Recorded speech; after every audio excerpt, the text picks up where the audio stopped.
नमस्ते। आज एक बार फिर से आप लोगों का हिंदी के इस यूट्यूब चैनल में स्वागत है। आज का हमारा टॉपिक है एकांकी और उसके तत्व। इसके पहले कि मैं इस टॉपिक पर बात करना शुरू करूं, मैं आपको याद दिलाना चाहूँगी कि आप चैनल को सब्सक्राइब कर लें, जिससे आगे के यूज़फुल वीडियोज़ के आपको नोटिफिकेशंस मिलते रहें, आप उनसे लाभान्वित होते रहें। तो चलिए हम शुरू करते हैं आज का टॉपिक। हिंदी साहित्य में आधुनिक काल का प्रारंभ भारतेंदु हरिश्चंद्र के नेतृत्व में भारतेंदु युग माना जाता है। भारतेंदु युग में हिंदी का पहला उपन्यास परीक्षा गुरु ही नहीं लिखा गया, बल्कि काव्य और उसमें भी विशेषतः गद्य का अच्छा विकास हुआ। लेकिन निबंध, नाटक आदि गद्य विधाओं को जहाँ एक दिशा मिली, वहीं एकांकी का उल्लेखनीय विकास इस युग में नहीं हो सका। अस्तु हिंदी एकांकी का इतिहास उतना प्राचीन नहीं है जितना हिंदी नाटकों का। हिंदी में एकांकी अपेक्षाकृत एक नई गद्य विधा है, जो नाटकों का ही परिष्कृत, संशोधित और लघु रूप है। आज के वैज्ञानिक युग में जहाँ किसी न किसी लक्ष्य की ओर बेतहाशा भाग रहे हैं और किसी के पास मनोरंजन के लिए अतिरिक्त समय नहीं है, ऐसे में एकांकी नाटक की अपेक्षा कम समय और स्थान लेकर रचा और मंचित किया जा रहा है। यूँ तो 1+ अंकी के शब्द संयोजनानुसार इसे एक अंक में समाप्य दृश्य काव्य कह सकते हैं, परंतु यह एकांकी का अपूर्ण स्वरूप बोध ही समझा जाएगा, क्योंकि इतना मात्र ही एकांकी का स्वरूप नहीं है। एकांकीकारों ने इसे अपने विशेष दृष्टिकोण से अलग अलग तत्वों पर जोर देते हुए समझाया है।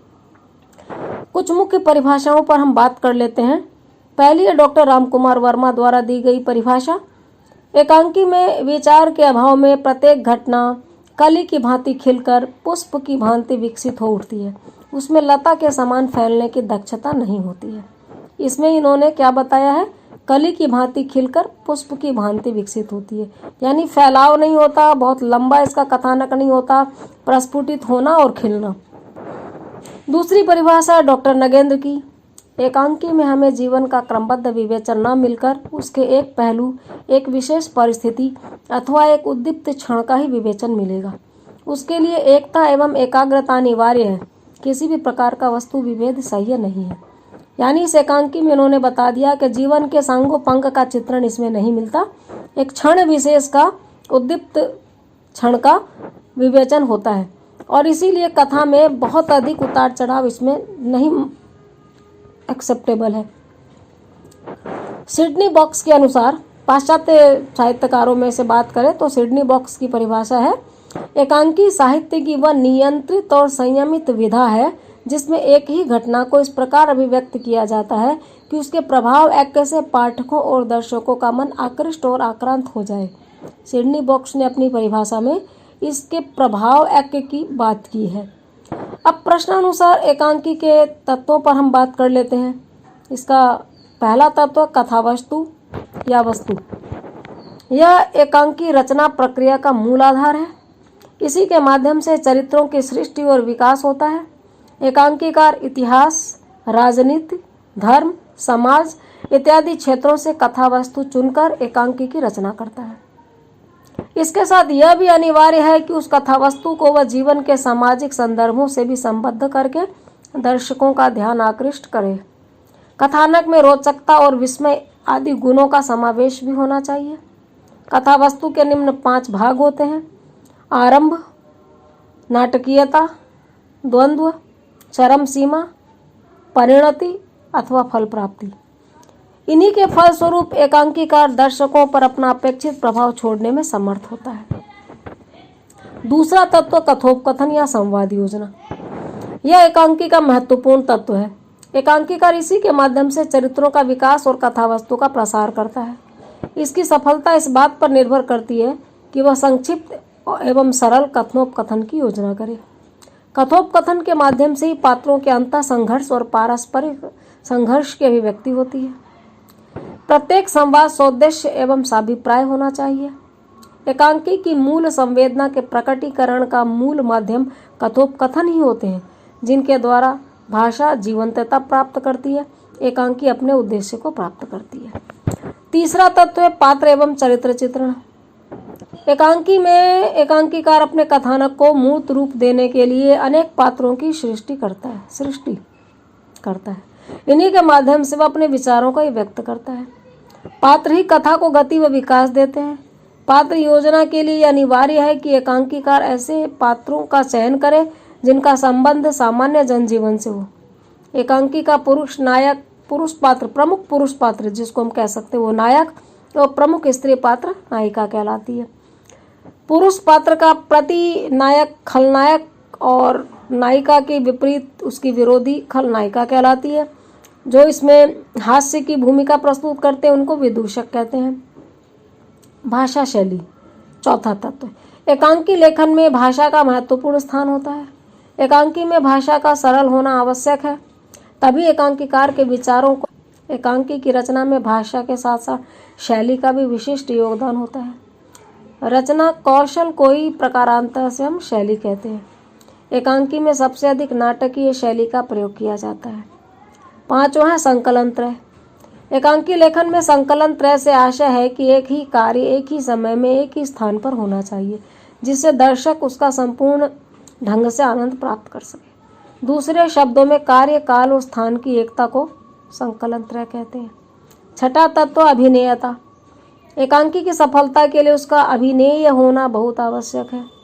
नाटकीयता एवं हृदय स्पर्शी संवादों के कारण ही अभिनेयता को प्रभावशीलता प्राप्त होती है। एकांकी की रचना अभिनेयता को ध्यान में रखकर ही की जाती है, क्योंकि यह दृश्य काव्य की विधा है। अंतर्द्वंद अथवा द्वंद्व, हृदय में परस्पर विरोधी भावों का उत्पन्न होना अंतर्द्वंद कहलाता है। जब एकांकी के पात्र किसी विषय अथवा समस्या या उनके विभिन्न पक्षों पर विवाद करते हैं तो उनकी मन स्थिति संघर्षपूर्ण होती है।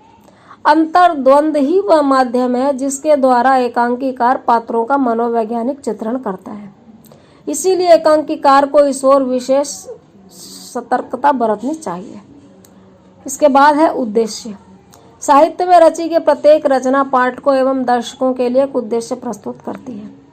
इसी प्रकार एकांकी भी एक विशिष्ट एवं सफल उद्देश्य प्रस्तुत करता है।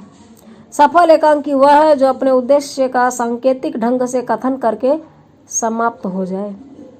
रंग संकेत। रंग संकेत भी एकांकी का एक बहुत महत्वपूर्ण तत्व है। एकांकी, याद रखिए, दृश्य काव्य की विधा है, तो रंग संकेत तो इसमें होंगे ही। एकांकी में प्रयुक्त वस्तुएं एवं आए हुए पात्रों की वेशभूषा के रंगों के संबंध में जो दिशा निर्देश ब्रैकेट में काले मोटे अक्षरों में दिया रहता है उसको हम रंग संकेत के अंतर्गत गिनेंगे। 10वां है दृश्य विधान। एकांकी में एकांकीकार के लिए यह भी विचारणीय प्रश्न है। दृश्य अधिक बड़े नहीं होने चाहिए। इसके साथ ही एकांकी में समाप्त होने वाले दृश्य में आगामी दृश्य की घटनाओं का संकेत होना चाहिए, यह समीक्षकों का कहना है। 11वां है ध्वनि विधान। एकांकी में आए हुए पात्रों एवं उपकरणों के लिए ध्वनि संबंधित नियम तय करना ध्वनि विधान के अंतर्गत आता है। और 12वां और अंतिम तत्व प्रकाश व्यवस्था। फिर से याद दिला दूं, उपन्यास और कहानी में 6 तत्व होते हैं, वो श्रव्य काव्य की विधाएं हैं। लेकिन नाटक, एकांकी, प्रहसन इत्यादि दृश्य काव्य के अंतर्गत आते हैं।